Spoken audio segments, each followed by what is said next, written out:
Hey Matt, first question, obvious one. You're back in camp.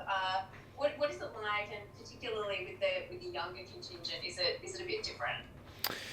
Yeah, it's obviously always great to be in here. The opportunity to represent our country is one which should obviously never be taken for granted.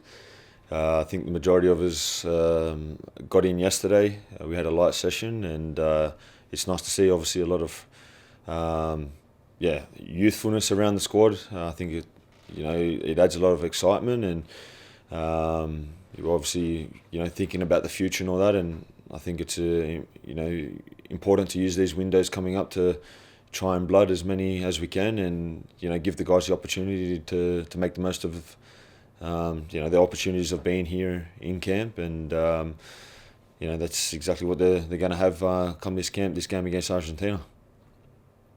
Chloe, follow up? I know. Yeah. I have a couple, if that's okay. Yeah, get just what? I know No, it's a head through 'em, mate. You're right. yeah, I know it's a friendly, Matt, but like, how much importance do you put on a game like this, showing where the Aussies stand against the best in the world? I mean, it's a professional football match. I mean, lots of people call them friendlies or or whatnot. But for me, myself, and what we try and instill here within the environment is that we try and treat every game the same with the same approach. Whether it's a World Cup group match, World Cup knockout match, a Asian qualifier, a so-called non-meaningful match being a friendly or whatever like that. To us, we go out there and prepare for each match. With the same approach. We want to go out there. We want to create a lifelong memory through being successful, representing our great country and its people. And that's the opportunity we have here against Argentina again. Obviously, we faced them not too long ago, and we were unable to get the job done. So we're very much looking forward to the opportunity to play them again and test ourselves against I guess the best nation in the world, having won the World Cup. I know it was Oh, 6 months, but so, any revenge on your mind after the World Cup? Yeah, I mean, definitely. I mean, you want to go out there, you want to win football matches, and to have, I guess, lost against them, not too long ago. That's the trick in life. You've got to use, the adversity, as motivation to go out there and want to do better. So, there is that there a little bit, but at the same time, we keep our emotions in check and we go out there and we trust our processes, and we trust our hard work and what we do on the training pitch, and everything, every other aspect that's involved to go out there and do the job. But yeah, ultimately we're looking forward to the challenge, and yeah, an opportunity to play against some of the best players in the world, and see how we can measure up. I might jump in. Sunil, did you have any questions for Matt? Yeah, mate, can you hear me? Yep, Yep. got you. Yep. Cool. I guess sort of some of these June friendlies, as you know, can sort of be, I guess, sort of fall through the cracks in a way in terms of their context. Obviously, the soccer is coming off a very great World Cup campaign, as we've spoken about. Eyes starting to turn towards the Asian Cup, as you know, in Qatar next January. Is this where the soccer is starting to transition towards the Asian Cup? And has there been much talk about the Asian Cup and starting to build the team moving forward to the next challenge, starting with this game? For me, I mean, the Asian Cup, it was the focus straight after our tournament ended there at the World Cup. Unfortunately, that's the way life goes. There's always something new to go and achieve and accomplish. And unfortunately, once we were obviously knocked out of the tournament there in Qatar, our focus turned to the Asian Cup in this new cycle. And we want to build on what we've done at the World Cup, and we want to be as successful as we can be. So there's no games falling through the cracks or anything like that. We approach every game with a purpose and the intent to make progress to become the best team that we can become. And in order to, I guess, for that to meet our standards, that's going out and being successful and winning trophies. And that's in there's no doubt that that's our major goal right now, is to focus on that Asian Cup and bring some more silverware to our great nation, and opportunities like this to play great opposition like we're going to be facing here. It's a chance to hone in on our game plan and what we need to do in order to become that successful team. So, it's important we make the most of the training sessions and the time that we've got in camp, because as we know, as a national team, it doesn't come around too often. So, we want to be efficient, we want to be purposeful with our time, and we came in yesterday, had a session already, and we've got another one today, and we'll keep taking each day as it comes to prepare the best that we can. Sunil, do you want a follow-up to that? You just on mute. In terms of just on a personal level, we've seen you move around a fair bit lately in terms of your clubs, Arsenal, then Copenhagen, then Real Sociedad. Now with RZ, you've got 12 more months at RZ. Are you hoping to really sort of bed yourself in there at RZ? And has changing club teams had any impact, either positive or negatively, in terms of getting yourself ready and set up to play for the national team?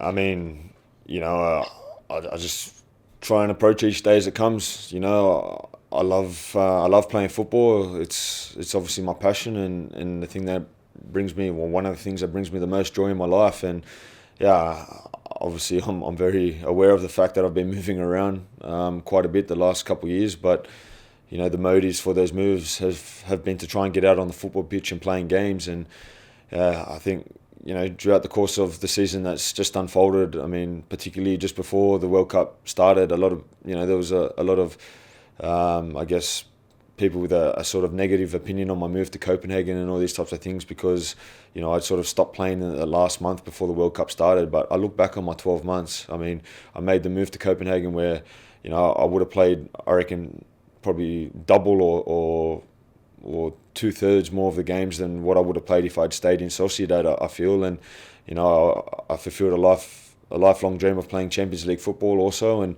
obviously we did what we did at the World Cup and created our own history. And then I went on to RZ to play another 20 odd games or so and make a European Cup semi-final and finish fourth in the league there. So it was a bit of a different year, so to speak, but it was one that was still almost full of a full season of football in the end. And at the end of the day, I mean, as a footballer, we're a little bit powerless when we're in a team and you're not playing. There's not so much you can do other than you roll up your sleeves and you get on with it. Even if you're not playing, you got to try and adopt that mentality that enables you to make the most of the opportunity when it comes around to play again. And I try to do that on a day-to-day basis by working hard and try and manipulate the training sessions as close to a game type intensity as possible. And I felt, even though perhaps there was times where I haven't been playing regularly, when I have played, I felt I've played to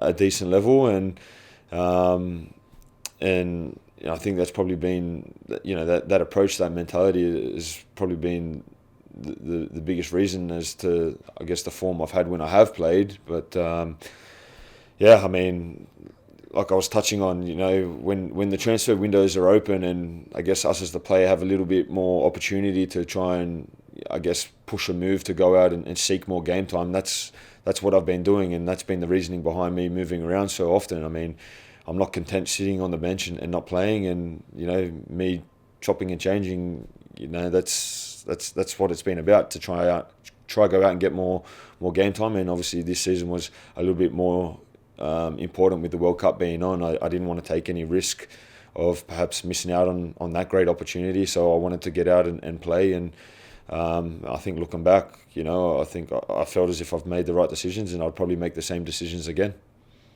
Chloe, just throwing back to you for any further questions.